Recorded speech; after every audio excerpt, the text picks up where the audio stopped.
There's a Mediterranean gem where ancient temples rise in defiance of time and fortresses whisper the secrets of empires long past. Welcome to Malta, an archipelago steeped in history where every stone and winding alley is a testament to survival, passion, and raw human ingenuity. This is the island that bore witness to the heroic clash of armies during the Great Siege of 1565, where a small band of knights repelled a formidable Ottoman force, forever altering the course of history. It's where the streets of Valletta, Europe's first planned city, still resonate with the echoes of baroque splendor and colonial ambition, and where the silent, storied walls of Mdina invite you to explore the whispers of ancient Rome and medieval legend. Malta has not only shaped empires, it has also transformed into a modern cultural crossroads, inspiring legends on the silver screen. Its dramatic cliffs and timeless citadels have set the stage for Hollywood epics like Gladiator, Troy, and Game of Thrones, proving time and again that this land is as captivating as it is historically significant. Step into a story where the past isn't confined to textbooks, but is woven into every breathtaking vista and hidden corner, waiting to be rediscovered. Before we begin our journey into the heart of Malta, make sure to hit that subscribe button and join the Travel Theory crew. Welcome to Travel Theory. Your next adventure starts right now. From the moment you set foot on Malta's rugged shores, you enter a world where time appears to stand still. And every stone holds a secret. This small archipelago, bathed in over 300 days of glorious Mediterranean sun a year, has seen the rise and fall of empires that have shaped not only its fate, but also the course of Western civilization.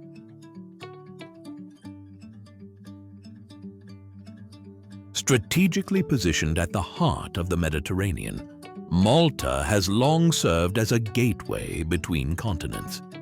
Its story is one of continuous reinvention, a melting pot where diverse civilizations left indelible marks. Long before written history began, Malta's prehistoric inhabitants raised monumental temples like the Gantija on Gozo, structures so ancient they predate the pyramids and Stonehenge. These silent witnesses speak to a civilization whose achievements continue to inspire awe. As centuries passed, the islands, comprising the vibrant main island of Malta, the enchanting Gozo, and the serene Comino, transformed into a coveted jewel for conquerors. The Phoenicians, Romans, Arabs, and later the Knights of St. John all left their imprint on the land. The Bell War Memorial commemorates the Great Battle in 1565. During the historic Great Siege, a small, determined force of knights and local defenders repelled a massive Ottoman invasion. This heroic stand not only preserved the island, but also became a beacon of Christian resistance, forever etched into the legacy of time.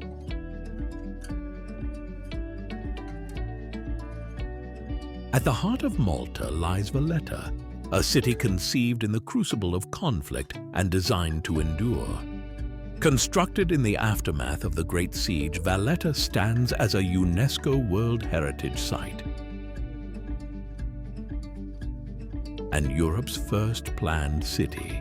Its grid layout, formidable fortifications, and baroque splendor tell the story of a people determined to rise from the ashes of conflict and build a future filled with hope. Beyond the battlegrounds and monuments, Malta's true character emerges in its vibrant cultural mosaic, a living heritage continually shaped by the ebb and flow of Mediterranean history. Positioned at the crossroads of the ancient world where Europe used to be connected to Africa, the island has absorbed influences from Phoenicians, Romans, Arabs, and the Knights of St. John. This fusion is evident today in the Maltese language, a unique blend of Semitic roots, accented with Italian and English nuances, as well as in its culinary delights, festivals, and artistic expressions. The local cuisine, from the rustic flavors of freshly baked ftira to delectable Maltese pudina, tells a story of shared traditions and innovation that spans centuries. Each vibrant festival, each religious celebration, and every piece of local folklore is a testament to a community that honors its past while continuously reinventing its identity. In every bustling market and every quiet village square, Malta's cultural legacy lives on, a dynamic synthesis of old-world charm and modern creativity that invites every generation to leave its mark on this ancient tapestry. The first light of dawn spills into the narrow channel of the Grand Harbor, igniting Valletta's bastioned walls in a blaze of ochre.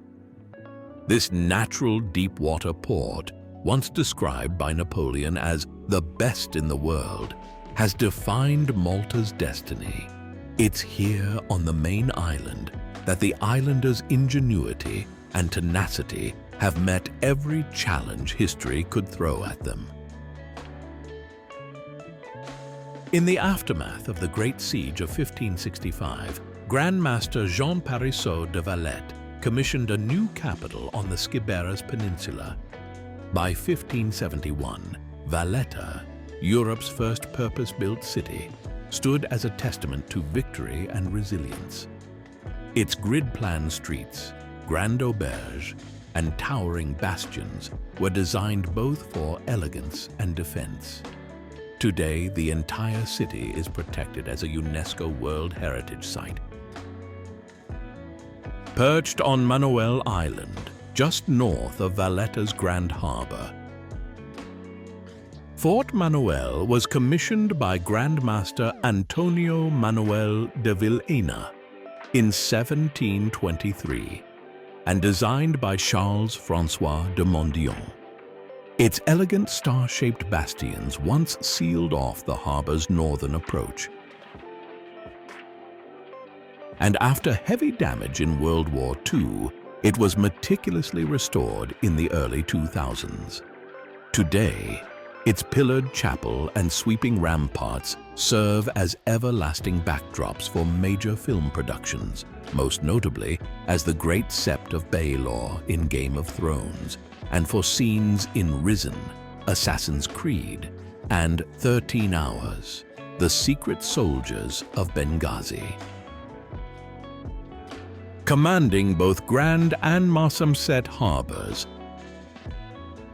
Fort St. Elmo held back the 1565 Ottoman onslaught, its defenders buying crucial time for the Knights.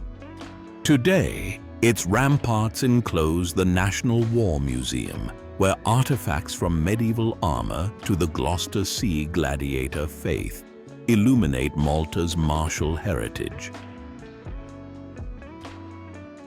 Its palaces and hidden gardens whispering tales of knights, nobles, and the artisans who carved a capital out of the limestone itself. Across the harbor lie the storied three cities, Vittoriosa, Senglea, and Cospicua. In 1565, these towns bore the brunt of the Ottoman assault, rains of cannonballs, tunnels undermining the walls, and desperate hand-to-hand combat. Birgu emerged as Città Vittoriosa, Senglea as Città Invicta, while Cospicua, though heavily battered, held firm under relentless fire. Their cramped streets and hidden chapels still pulse with the courage of those who defended them. Once the knight's first capital, Birgu's narrow streets still echo with the clang of armor and the prayers of defenders. Dominating the skyline is Fort St. Angelo.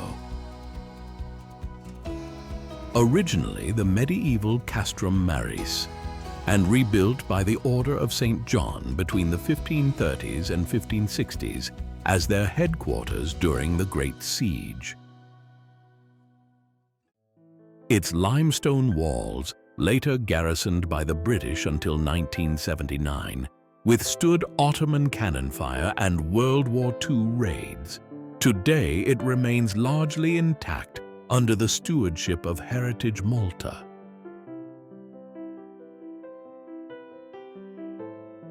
Senglea, one of the historic three cities, is a compact peninsula jutting into Malta's Grand Harbour, offering some of the most sweeping views of Valletta's skyline. Known locally as El Isla, this fortified city carries the resilient spirit of Malta. Having withstood both the Great Siege of 1565 and heavy bombing during World War II, with narrow streets lined by honey-colored limestone homes, a peaceful waterfront promenade, and the iconic Gargiola Gardens at its tip. Home to the famous stone watchtower carved with a vigilant eye and ear, Senglea remains a quiet gem that still whispers stories of defiance and endurance.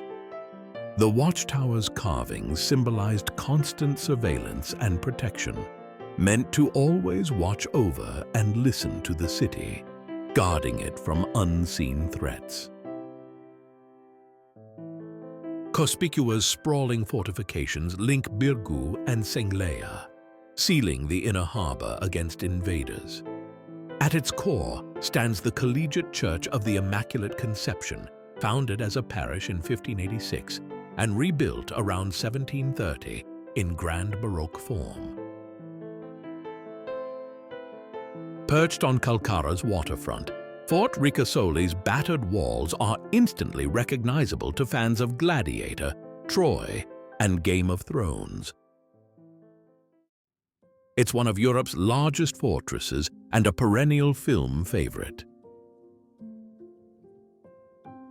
Leased by the Malta Film Commission and flanked by Malta Film Studios, Ricasoli has doubled as Port Royal, ancient Troy, and King's Landing, and served as the backdrop for blockbusters like Assassin's Creed, Agora, and the recent Napoleon epic.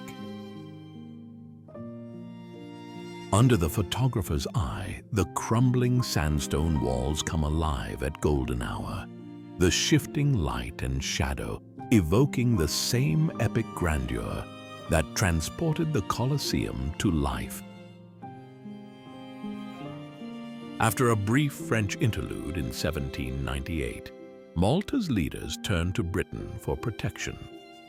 By the Treaty of Paris in 1814, the islands were formally a British Crown colony, a status that would last until independence on September 21st, 1964. Under British rule, Malta became a linchpin of naval power, its dockyards serving fleets bound for Suez and beyond. Yet the local spirit never dimmed. Self-government was granted in 1947, revoked in 1959, and then restored in 1962, paving the way to full sovereignty. During World War II, Malta endured some of the heaviest sustained bombing of the conflict, over 6,700 bombs in just 2 months of 1942. In recognition of the islanders' endurance, King George VI awarded Malta the George Cross, which still decorates the national flag today.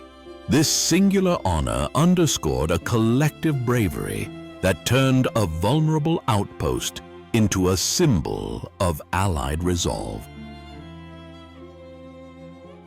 A fascinating footnote in Malta's modern law. Folklore claims Valletta was once offered as the permanent home for the United Nations. Official records, however, show that site planners in 1946 instead considered U.S. locations such as Philadelphia, Boston, and San Francisco, before John D. Rockefeller Jr.'s $8.5 million gift sealed New York City's fate as host. Whether myth or near miss, the story reminds us how Malta's strategic allure once reached beyond the Mediterranean. If you've made it this far and you're enjoying the journey through Malta's wonders, smash that like button and subscribe to Travel Theory. You won't want to miss what's coming next. Once a sleepy fishing village, Senglea has transformed into Malta's most cosmopolitan town and the island's commercial heartbeat. Its skyline, anchored by sleek apartment towers at Tigné Point and the soaring Portomaso Business Tower, frames a buzzing promenade lined with cafe terraces, designer boutiques, and beachfront bars. As the most densely populated locality on the archipelago, Senglea offers a taste of contemporary Maltese life. Here, high-rise luxury meets seaside leisure, making it the island's premier hub for shopping, dining, and nightlife. Just a few minutes' walk from the city, Exiles Beach, often called the Emerald Beach, beckons with its clear aquamarine waters and gently sloping limestone reef, making it one of Senglea's most beloved seaside escapes. Ideal for swimming, snorkeling, and sunbathing, its rocky platform ensures year-round access under the Maltese sun. Marsaxlokk is Malta's largest traditional fishing harbor, where vividly painted luzu boats bob alongside modern trawlers, carrying on a seafaring heritage that stretches back to Phoenician trading posts in the 9th century BC. Each Sunday, fishermen sell their fresh catch, tuna, swordfish, octopus, and the seasonal lampuki, directly on the quay, transforming the waterfront into one of the Mediterranean's most atmospheric fish markets. Beyond fishmongers, market stalls offer local produce, spices, and artisanal crafts in a colorful tapestry of sights and smells. The village's name, Port of the Southeast in Maltese, reflects its geographic role. Fed by a valley whose marshy floodplain hints at a bay once deeper and wider in antiquity. Nestled on the southeastern tip of Malta's Delimara Peninsula, St. Peter's Pool is a naturally formed horseshoe-shaped cove carved from white limestone, its emerald blue waters a siren call for swimmers and cliff jumpers alike.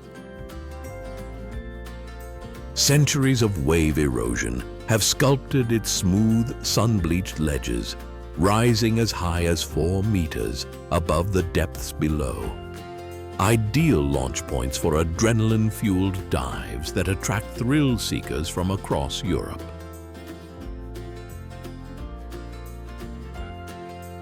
A small sea cave at the bay's western end reveals a hidden grotto, where snorkelers glide through sunlit tunnels searching for anemones and small reef fish. The pool's clear waters and cliffside panorama first went viral when a diving dog named Titi leapt into the bay, a moment captured in countless social media posts that turned this locals-only spot into a global sensation. Despite its growing fame, St. Peter's Pool remains without facilities, no cafes, restrooms, or lifeguards. So early arriving visitors often carve out their own sunbathing rock on the flat ledges and bring packed lunches for a back-to-nature escape. Nearby, the natural bays of Il Hofra Il Kabira and Il Hofra Ijgira punctuate the rugged coastline, their shallow pools warmed by the relentless Mediterranean sun. Whether you arrive by boat from Marsaxlokk's fishing harbor or navigate the steep rocky path from the parking area, St. Peter's Pool and its neighboring bays offer a raw, unfiltered slice of Malta's coastal beauty and geological wonder. The Blue Grotto refers to a cluster of sea caverns on Malta's southeast coast, just off the fishing harbor of Wied Ijuriek, where seawater carves through white limestone to form a series of interconnected chambers. When sunlight strikes at the right angle, typically from sunrise until early afternoon, the water filters rays into an array of cobalt, turquoise, and emerald that dance across the cave walls and ceilings, creating a breathtaking natural light show. Several caverns mirror the phosphorescent hues of underwater flora and fauna, while other recesses plunge into deeper, sapphire blue shadows that invite further exploration. Visitors board traditional wooden luzu boats for guided tours through multiple grotto chambers, weather permitting, gliding under low arches and past sculpted rock formations that show nature's slow artistry. Beneath the surface, snorkelers and scuba divers explore the scuttled wreck of the El Faroud. Adventurers can also paddleboard or kayak around the limestone arches. Stand-up paddle tours here have become increasingly popular, offering a unique perspective of the cavern's geological contours. St. Paul's Bay, a laid-back seaside spot where St. Paul reputedly shipwrecked in 60 AD, offers sandy coves and a vibrant waterfront promenade. Gadira Bay, locally called Melieha Bay, has earned Blue Flag status for its outstanding water quality and visitor facilities. Inland lies the protected Gadira Nature Reserve, a Ramsar-listed bird sanctuary where herons and egrets gather among salt marshes and reed beds. Overlooking the bay, the hilltop parish church of Melieha offers sweeping vistas of Comino's Blue Lagoon and the surrounding countryside.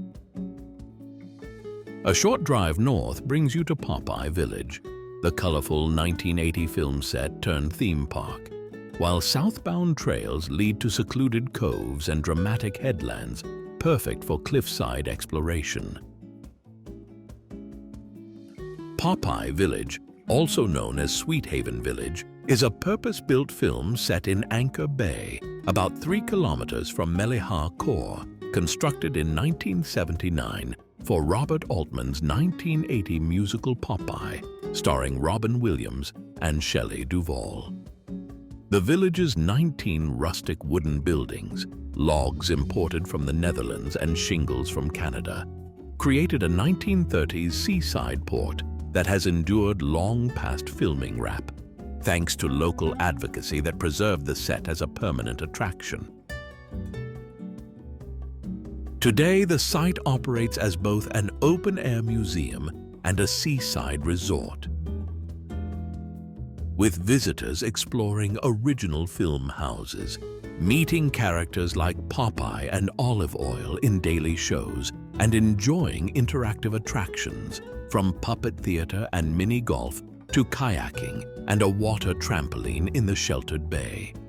Seasonal events, Easter meet and greets, Halloween spookathons, and summer carnivals transform the village throughout the year, while the surrounding breakwater ensures calm swimming conditions alongside the playful facades. Adventurous guests can discover the adjacent Anchor Bay, a hidden inlet ideal for snorkeling over submerged walls of the original breakwater, and can hike nearby trails to the ruined Delamara Battery and Lighthouse, linking the village's cinematic past to Malta's storied maritime defenses. Golden Bay and Garden Tufieha sit side by side on Malta's rugged northwest coast, forming a trio of beaches famed for their natural beauty and accessible clifftop vistas. Golden Bay, once known as Military Bay, boasts pale, gently sloping sand, backed by undeveloped countryside and crowned by lifeguard-patrolled shores and water sports clubs. Earning its blue flag for cleanliness and facilities. Just 345 meters south, Garden Tufieha unfolds beneath slopes cloaked in acacia and tamarisk, reached by a scenic descent down hundreds of stone steps that reveal a quieter, more unspoiled cove, adored for its wildflowers, occasional chameleon sightings, and perfect snorkeling ledges. Overlooking both bays, the 17th century Garden Tufieha Tower stands as a sentinel over the Mediterranean expanse, while nearby trails link these adjoining sands to secluded spots like Gnejna Bay, making the area a coastal playground that blends family-friendly beaches with rugged, cliff-lined adventure.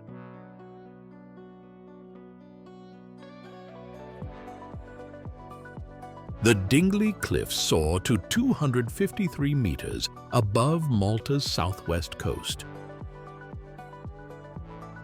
offering sheer limestone faces carved by ancient seas and sweeping sea views toward the islet of Filfla.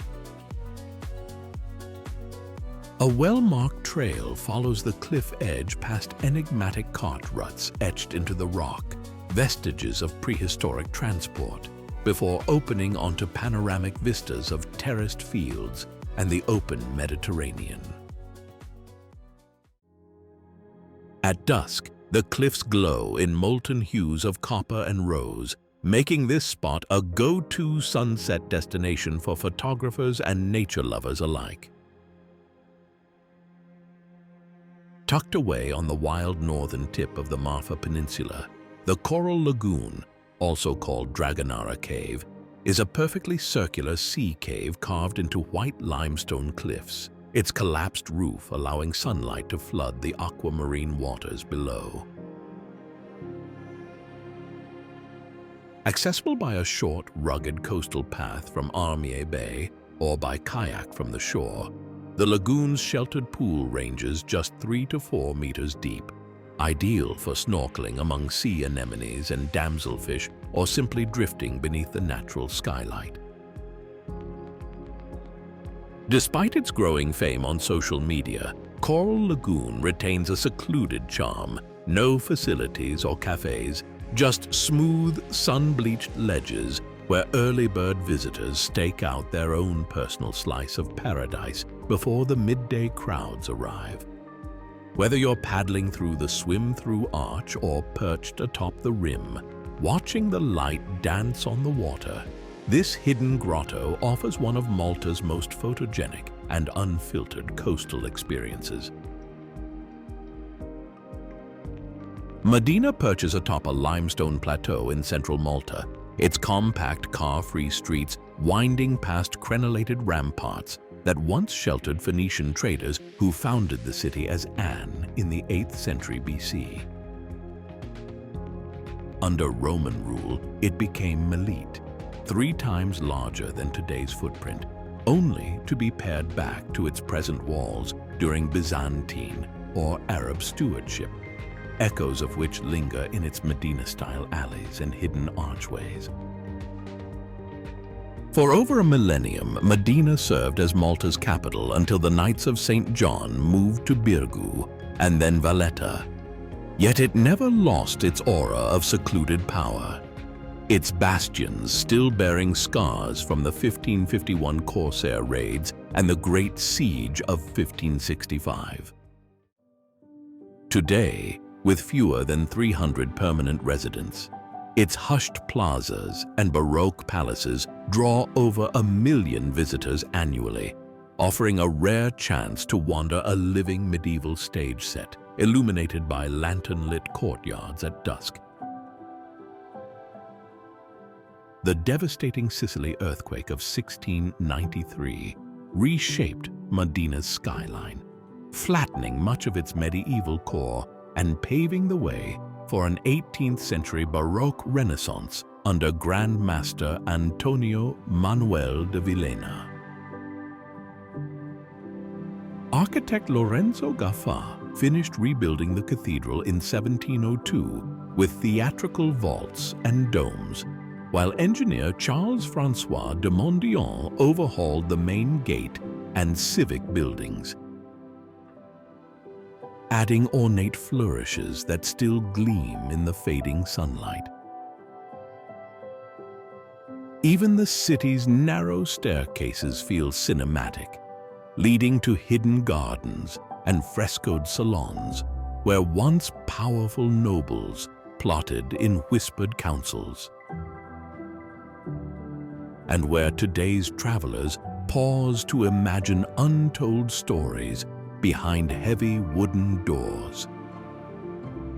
Dominating Mdina's central square, St. Paul's Cathedral rises on the very site where its Norman predecessor fell in the 1693 quake, its unadorned facade giving way to an interior that rivals any European masterpiece.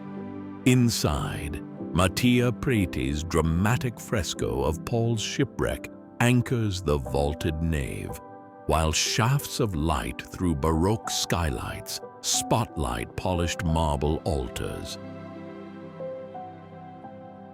A fitting homage to the island's patron and the legend that brought Christianity to these shores. Just offshore, a 4-meter statue of St. Paul stands atop his eponymous island, clutching scripture in one hand and pointing heavenward in the other. Its presence a poignant tribute to the miracle of the viper bite that, according to legend, failed to harm him. Rotunda Square's first impression is the church's grand portico, where 6 Ionic columns support a triangular pediment carved with the Maltese coat of arms, evoking the solemn formality of a classical temple. Flanking the portico are twin bell towers capped with slender spires, their silhouettes cutting a dignified profile against Malta's afternoon sky. Encircling the circular nave, a full ring of pillars rises 12 meters high to meet an entablature and cornice, creating the illusion of a Greek colonnade in miniature. Above this, the massive dome, built on a catenary curve that distributes weight evenly, soars 60 meters above the piazza, its drum punctuated by 16 arched windows that flood the interior with diffuse daylight. The exterior walls, nearly 9 meters thick at ground level, bear subtle rustication that emphasizes their solidity and the building's role as a sanctuary in both faith and form. And yet, despite this exterior grandeur, a German bomb tore through the dome during Mass, but failed to explode, coming to rest harmlessly on the nave floor without detonation, a miracle now remembered by the replica shell displayed at the entrance. From the moment the ferry's horn fades and Gozo's rolling hills rise into view, you sense you've entered a quieter world. Here, every ruin, cove, and field speaks of an island that has lived lightly on the sea and wind for millennia. Within those walls, narrow, winding streets open onto humble homes, old granaries, and modest chapels, evidence that this was as much a living community as it was a defensive stronghold. From the rampart's edge, you're rewarded with sweeping views of terraced fields, lush vineyards, and the glittering stretch of Mediterranean beyond, a reminder that Victoria's Citadella was built to protect both people and their way of life. As you step through the main gate, flanked by guard rooms and the 18th century clock tower, your footsteps echo on flagstones laid centuries ago, each one a silent witness to sieges and solemn processions. Inside, narrow alleys open onto sunlit courtyards lined with arches, where the Gozo Museum of Archaeology displays Bronze Age silos and Punic amphorae, unearthed just meters beneath the surface during recent restorations. From the old prison, its cells still intact, you emerge onto the ramparts, where the stone parapet offers an intimate view of the bastion's angled walls, dovetail gun ports, and hidden sally ports used for counterattacks. As you follow the stout limestone ramparts, the ornate baroque facade of the Cathedral of the Assumption recedes, giving way to broad walkways and de Redan watchtowers, small, square sentinels that once relayed columns of smoke by day and flares of fire at night to warn neighboring posts of danger. From these elevated perches, you look out over a patchwork of terraced fields and vineyards stretching toward the shimmering channel that separates Gozo from Malta. Every step along these walls offers a fresh perspective. One moment framed by aged masonry and gun slits, the next revealing the living mosaic of Gozo's villages and coastlines below. Xlendi Bay's sheltered cove and overhanging cliffs also made it a favorite hideout for Barbary pirates evading knights' galleys. Its narrow inlet and swift currents providing both cover and a quick escape back to the open sea. Over the centuries, shipwrecks discovered here, from Phoenician amphorae to medieval trade vessels, hint at the bay's dangerous reputation and its role in Mediterranean commerce and conflict. Today, Xlendi Bay's clear waters and gentle currents make it one of Gozo's premier snorkeling and beginner dive sites. With a 70-meter-long shallow tunnel cave teeming with damselfish, nudibranches, and octopus. Local operators run boat tours from the Western Quay, guiding visitors through cliffside grottos and onward to Comino's famous Blue Lagoon, while waterfront restaurants serve the day's fresh catch against a backdrop of fiery sunsets. Yet traditional Luzu fishing boats still bob alongside modern yachts here. And at dawn, you'll often find fishermen mending their nets on the quay, a living link to a maritime heritage that has endured for ages. Nestled on Gozo's northern coast, the Swejni salt pans glisten like a field of frozen water under the setting sun. Over 300 rock-carved basins hewn into the limestone shoreline, their pure crystals reflecting a trade that dates back to Roman times. Stretching over 3 kilometers between Recca Point and Marsalforn, these ancient grids continue to be hand-harvested by local families who rake the salt weekly from mid-May through early September when the weather is driest. In winter, fierce storms spill high waves into the pans, and villagers mend cracks with pebbles and mortar to preserve the delicate basins for the next season. Beyond their culinary value, the pans form a surreal coastal landscape. At dusk, the low sun turns each pool into a molten mirror of gold and rose, while a nearby footpath leads to the dramatic sea canyon of Wied Il Gasri, where plunging cliffs and hidden caves await the adventurous walker. Perched on Gozo's rugged west coast, Dwedra Bay was long dominated by the Azure Window, a 28-meter limestone arch that collapsed into the sea in March 2017. Its remnants now forming a world-class dive site where shattered pillars and passageways teem with fish and sponges.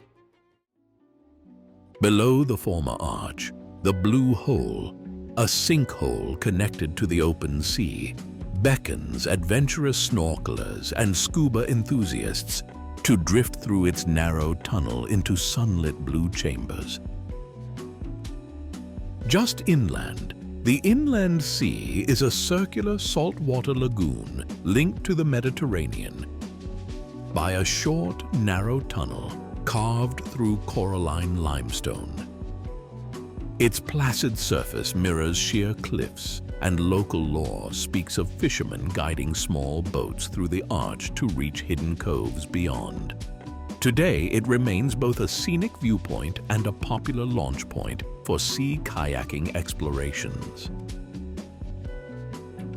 Guarding Dwedra's mouth is Fungus Rock, a 60-meter islet once prized by the Knights of St. John for its exclusive Maltese fungus, believed to heal wounds and cure dysentery.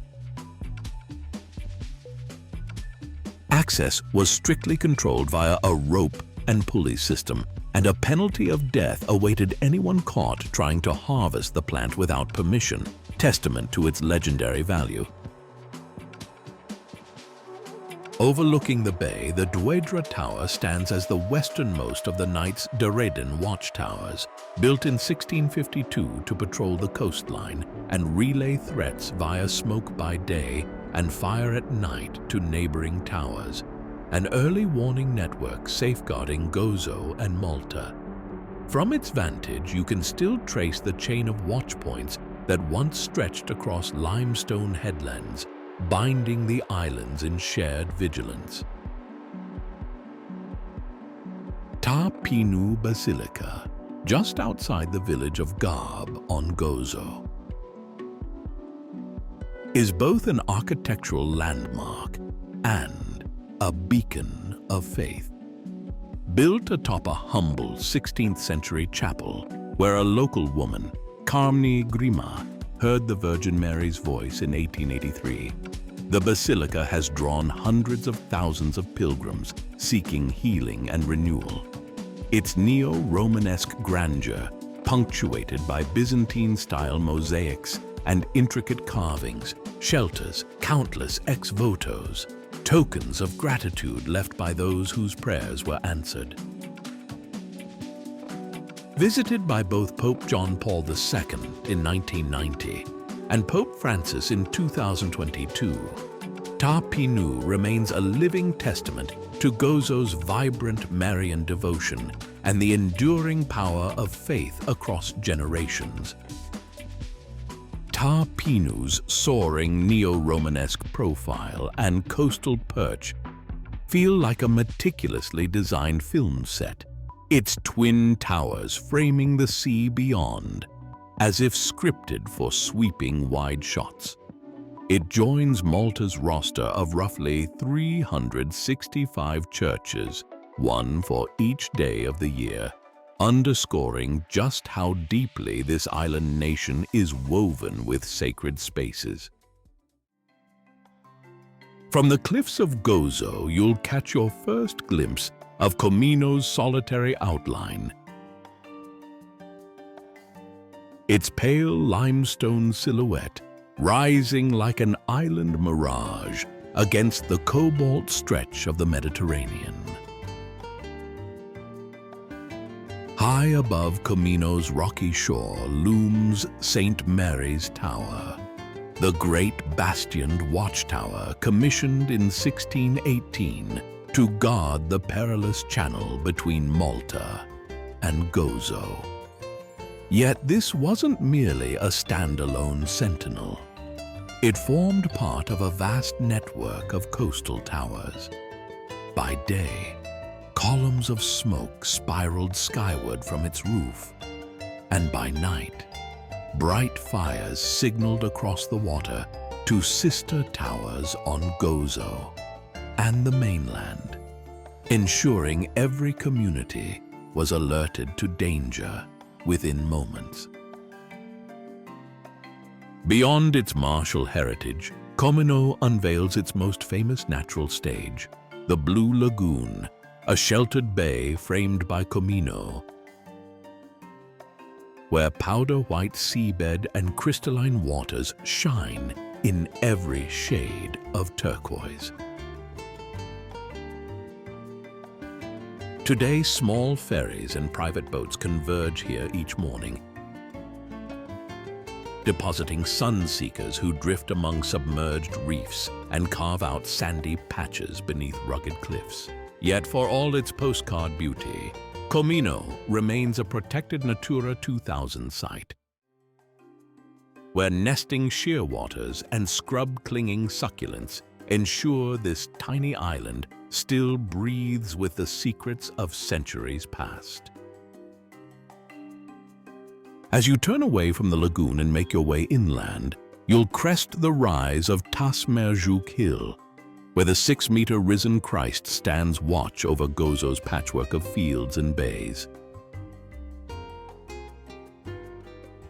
As our journey across Malta's mosaic of history, culture, and natural wonder draws to a close, take a moment to let the images of ancient citadels, hidden grottos, and sunlit bays settle in your mind. Each a chapter in a story that still unfolds with every wave and whisper of breeze. Which corner of Malta surprised you the most, and where will you set your sights for your next escape? If this episode ignited your wanderlust, spark a conversation by dropping your thoughts in the comments below. Then click through to our next video for another thrilling chapter of discovery. Thank you for watching Travel Theory. Your next adventure starts right now.